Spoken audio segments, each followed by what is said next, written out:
Baiklah, anak-anak sekalian, hari ini kita akan membahas materi tentang sumber-sumber energi, perubahan bentuk energi, dan cara menghemat energi. Namun, sebelum kita masuk ke materi, energi itu apa sih? Jadi, energi adalah kemampuan untuk melakukan usaha. Setiap hari, kita tidak bisa terlepas dari penggunaan energi. Contohnya, kita memerlukan energi kimia yang dihasilkan makanan atau minuman untuk melakukan aktivitas sehari-hari. Bahkan, tumbuhan dan hewan juga menggunakan energi. Oh iya, energi itu tidak bisa dimusnahkan atau diciptakan, namun bisa diubah bentuknya berdasarkan kebutuhan kita. Tadi, Ibu sudah menjelaskan tentang apa itu energi. Selanjutnya adalah Ibu akan menjelaskan bentuk-bentuk energi yang sering kita gunakan. Di antaranya ada energi listrik, energi cahaya, energi gerak, energi panas, dan energi bunyi. Wah, ternyata banyak sekali bentuk-bentuk energi. Tapi sumber energinya dari mana ya?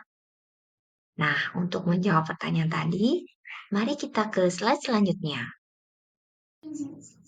Oke, kita lanjut dengan sumber energi. Sebelum kita lanjut, sumber energi dibagi menjadi dua, yaitu sumber energi terbarukan dan sumber energi yang tidak terbarukan. Adapun sumber energi terbarukan adalah energi matahari, energi kimia yang kita dapatkan dari makanan, energi air, dan energi angin. Nah, sumber energi yang tidak terbarukan adalah energi fosil makhluk hidup yang tertanam lebih dari jutaan tahun yang lalu. Contohnya, gas alam, batu bara, dan minyak bumi. Sekedar informasi, matahari merupakan sumber energi terbesar yang tersedia di alam. Selain dimanfaatkan sebagai energi panas yang dapat mengeringkan baju kalian, energi matahari bisa diubah menjadi energi listrik dengan bantuan panel surya. Kemudian, energi matahari menjadi energi yang digunakan dalam proses fotosintesis. Selanjutnya, kita akan membahas tentang perubahan bentuk energi. Seperti yang sudah dijelaskan di awal tentang hukum kekekalan energi, bahwa energi tidak bisa dimusnahkan atau diciptakan, namun bisa diubah sesuai dengan kebutuhan. Sekarang, mari kita lihat bentuk-bentuk perubahan energi. Yang pertama adalah perubahan energi listrik. Energi listrik adalah energi yang paling sering kita gunakan dalam kehidupan sehari-hari. Adapun bentuk perubahannya adalah energi listrik diubah menjadi energi gerak. Contohnya kipas angin. Wah, saat matahari terik, kipas anginlah yang paling sering kita cari. Selanjutnya adalah perubahan energi listrik menjadi energi cahaya. Contohnya adalah lampu. Lampu digunakan sebagai alat penerangan di saat gelap. Selanjutnya, perubahan energi listrik menjadi energi panas. Contohnya adalah setrika. Jadi, saat baju kalian kusut, pasti ibu kalian menyetrika pakaian kalian sehingga lebih rapi. Kemudian, perubahan energi listrik menjadi energi bunyi. Contohnya adalah ponsel. Ponsel ini yang paling sering kalian gunakan kan? Ayo ngaku, siapa yang suka main ponsel? Oke, selanjutnya kita ke perubahan energi fosil. Dalam kehidupan sehari-hari, kita tidak bisa dipisahkan dari energi fosil. Energi fosil diubah menjadi energi gerak. Contohnya motor. Motor bisa bergerak karena menggunakan bahan bakar minyak yang didapatkan dari energi fosil. Begitu pula dengan perubahan energi fosil menjadi energi panas. Contohnya adalah kompor. Jadi, kompor yang kita gunakan berbahan gas bumi. Gas bumi ini didapatkan dari energi fosil yang tertanam jutaan tahun yang lalu. Jadi, kita bisa memasak makanan tentu saja tidak bisa dipisahkan dari energi fosil. Kemudian, perubahan energi kimia. Energi kimia bisa kita dapatkan dari baterai ataupun bahan makanan. Jadi, energi kimia diubah menjadi energi bunyi, contohnya adalah radio.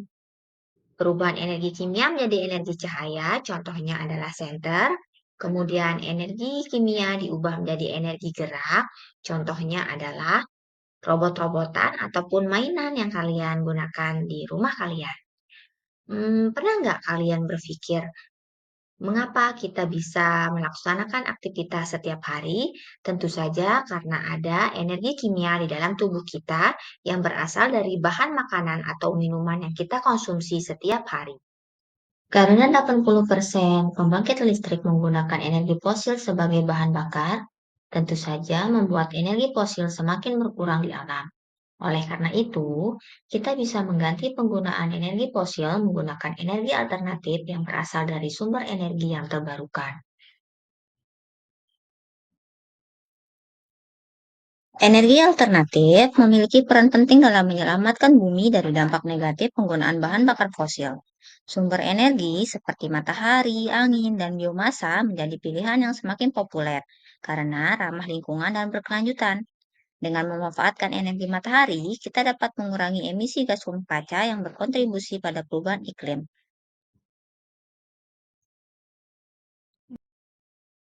Oke, kita masuk ke energi alternatif pertama adalah energi panas matahari diubah menjadi energi listrik dengan panel surya. Panel surya terdiri dari sel-sel fotovoltaik yang dapat menangkap sinar matahari dan mengubahnya menjadi energi listrik. Selanjutnya, kita akan ke energi alternatif yang kedua, yaitu energi air diubah menjadi energi listrik. Selain menjadi kebutuhan hidup makhluk hidup, air juga dimanfaatkan sebagai pembangkit listrik loh. Baiklah, kita lanjut ke energi alternatif yang ketiga, yaitu energi angin diubah menjadi energi listrik. Nama pembangkit listriknya adalah pembangkit listrik tenaga bayu. Materi selanjutnya adalah tentang menghemat energi. Bumi adalah rumah kita bersama. Merawat lingkungan dan kelestarian alam menjadi hal penting agar bumi tetap menjadi tempat yang layak untuk hidup, terutama bagi anak-anak di masa depan. Karena itulah kita harus menyayangi bumi dengan menghemat energi. Kalian pasti bertanya-tanya, mengapa kita harus menghemat energi? Apa sih hubungannya dengan lingkungan?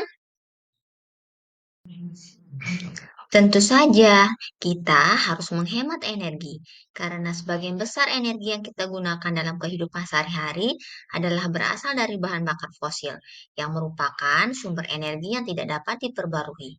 Dengan menghemat energi, kita tidak hanya membantu melestarikan sumber daya alam yang terbatas, tetapi juga mengurangi dampak negatif terhadap lingkungan, seperti emisi gas rumah kaca yang berkontribusi pada perubahan iklim. Kalian tentu tidak asing dengan gambar ini. Ya, ini adalah bahan bakar minyak yang merupakan bahan bakar utama agar kendaraan kalian bisa berfungsi.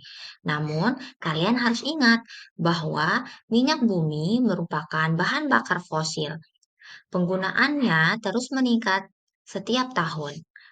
Jadi, apabila kita menggunakan bahan bakar fosil secara terus-menerus, bisa jadi jumlahnya di alam telah menipis, bahkan bisa saja habis. Jadi, kita tentunya harus tetap menghemat energi. Berdasarkan data yang dirilis oleh World Research Institute atau WRI yang bermarkas di Washington DC, Indonesia merupakan negara penyumbang emisi karbon terbesar ke-6 dunia. Hal ini tentunya menjadi perhatian khusus baik dari pihak luar negeri ataupun di dalam negeri. Karena jika hal ini tidak ditangani, maka akan menambah parah kerusakan lingkungan di masa mendatang. Menyoroti statistik tren kenaikan suhu dan peningkatan emisi CO2, ternyata pertumbuhan jumlah kendaraan bermotor ataupun mobil yang meningkat menjadi salah satu penyebab emisi CO2 sehingga menyebabkan polusi udara semakin parah. Ketika bahan bakar fosil terbakar, mereka melepaskan gas rumah kaca, sebagian besar karbon dioksida atau CO2 dan zat asam arang, yang kemudian terperangkap di atmosfer bagian terdekat permukaan bumi. Ini yang menyebabkan bumi semakin panas dan suhunya semakin meningkat. Apa yang terjadi jika suhu di bumi terus meningkat? Aktivitas manusia telah menyebabkan peningkatan suhu bumi. Konsekuensinya adalah kejadian gelombang panas yang lebih intens dan naiknya permukaan air laut disebabkan oleh mencairnya es di kutub. Jika es di kutub terus mencair, maka permukaan air laut akan semakin meningkat, menyebabkan daratan bisa ditutupi oleh air laut. Wah, ternyata dampaknya sangat parah ya Bu Guru. Terus, apa yang harus kami lakukan? Kami kan masih kecil. Bagaimana cara kami untuk menghemat energi? Kalian juga bisa kok melindungi bumi kita. Caranya adalah dimulai dari diri kalian sendiri. Contohnya, apabila lampu sudah tidak digunakan, maka silakan matikan lampunya. Kemudian, jika kalian sudah selesai menonton TV, jangan biarkan TV menyala, silakan dimatikan. Selanjutnya, kalian bisa berangkat sekolah dengan berjalan kaki. Jangan membuang sampah sembarangan, buanglah sampah di tempat sampah. Kemudian, setelah selesai kalian menggunakan air, kalian harus mematikan kerannya. Lalu, jangan membakar sampah, karena tindakan itu bisa menyumbang gas CO2 di atmosfer. Kemudian, setelah kalian selesai menggunakan alat-alat listrik, matikan segera. Mari sayangi bumi kita dengan menjaga lingkungan. Caranya adalah menghemat energi dimulai dari diri kita sendiri.